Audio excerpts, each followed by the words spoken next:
Assalamu alaikum guys, welcome to BioBrain. I am Rafi Khan and I am teaching you biology. हमने जो कल topic पढ़ा था carriers in biology, उसके साथ ही मोर कैरियर्स इन बायोलॉजी का एक ऑप्शन है जिसमें कुछ न्यू एमर्जिंग फील्ड्स बताई गई हैं। आइए उनको भी डिस्कस करते हैं और ये हमारे लेक्चर का कैरियर्स इन बायोलॉजी का थर्ड पार्ट है। The next topic is veterinary medicine.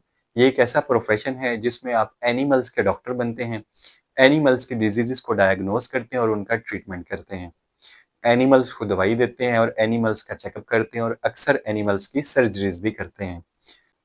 ये प्रोफेशन भी आप एफएससी प्री मेडिकल के बाद ज्वाइन कर सकते हैं। Next profession is environmental sciences. ये बेसिकली एनवायरमेंटल इश्यूज के साथ डील करते हैं, जैसे कि पोल्यूशन बहुत बढ़ती जा रही है, स्मोग, अब आपने देखा होगा सर्दियों में स्मोग आ जाता है, उसके अलावा ऑक्सीजन कम होती जा रही है, कार्बन डाइऑक्साइड बढ़ती जा रही है, ग्लोबल वार्मिंग हो रही है दरख्त काटने से। तो ये जो भी इन्वायरमेंटल इश्यूज हैं उनको डील करते हैं और आप इस फील्ड को भी एफएससी प्री मेडिकल के बाद ज्वाइन कर सकते हैं। The next is microbiology. अगर आपने माइक्रोबायोलॉजी को ज्वाइन करना है तो आप इसमें माइक्रो ऑर्गेनिजम्स पे काम करेंगे। वो कोई भी माइक्रो ऑर्गेनिज्म हो सकते हैं, बैक्टीरिया भी हो सकते हैं, फंजाई भी हो सकते हैं। उनका effect on environment, effect on human being और उनके बेनिफिट्स और उनके हार्म्स के बारे में आप स्टडी करेंगे। आप इसको भी एज ए प्रोफेशन ज्वाइन कर सकते हैं। Next profession is genetic counselling. इसमें आप जेनेटिक काउंसलर बनते हैं और लोगों को जो जेनेटिक डिजीजेस हैं कैसे वो ट्रांसमिट होती हैं एक नस्ल से दूसरे नस्ल में, फ्रॉम पेरेंट टू ऑफस्प्रिंग, और जेनेटिक टेस्टिंग करते हैं। जेनेटिक टेस्टिंग के बाद आप बताते हैं कि आपकी अगले आने वाली नस्ल में कौन कौन सी जेनेटिक डिजीजेस हो सकती हैं। जैसे कि अक्सर मना किया जाता है कज़न मैरिजेस नहीं करनी चाहिए, ये हमें कैसे पता चला? ऑब्वियसली जेनेटिक काउंसलर्स ने हमें बताया रिसर्च करने के बाद कि अगर जीन्स में ये डिजीजेस हैं तो ये नेक्स्ट आपकी जो है नस्ल उसमें ट्रांसफ़र हो सकती हैं। तो आप इस शोबे को भी प्री मेडिकल के बाद ज्वाइन कर सकते हैं।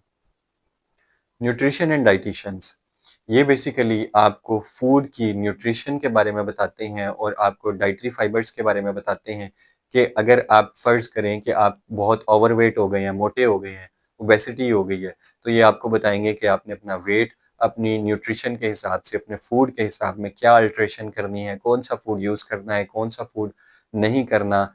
ये आपको डाइट प्लान्स देंगे और अगर आप बहुत ज़्यादा अंडरवेट हैं तब भी आपको डाइट प्लान्स देंगे, आपको आपकी रिक्वायरमेंट के हिसाब से गाइड करेंगे।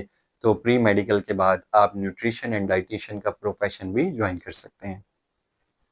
Next profession is public health. Public health में वो पब्लिक को एजुकेट करते हैं कि किस तरह से एक हेल्दी इन्वायरमेंट क्रिएट किया जा सकता है और इस तरह वो डिफरेंट पॉलिसीज़ बनाते हैं। लाइक मैं आपको एक एग्जांपल देता हूँ, हर साल बल्कि साल में कई बार बच्चों को पोलियो के कतरे पिलाए जाते हैं। फिर मुख्तलिफ टीम्स पोलियो के कितना इस साल पोलियो प्रोड्यूस हुआ है या कितना रोका जा सका है पोलियो के कतरे पिलाने के बाद, उनकी स्टडी करते हैं। फिर उसकी बेसिस पे वो न्यू पॉलिसीज़ क्रिएट करते हैं जो कि गवर्नमेंट के लिए हेल्पफुल होती हैं। तो आप प्री मेडिकल के बाद इस फील्ड को भी ज्वाइन कर सकते हैं। Next is biomedical engineering. Biomedical engineer basically क्या करता है? ये कंस्ट्रक्ट करता है मेडिकल इक्विपमेंट्स को। लाइक डिफरेंट मशीन्स हैं, लाइक सर्जरी के आलात हैं कि किस तरह की कैंचियाँ बनानी है वो बताएंगे ये।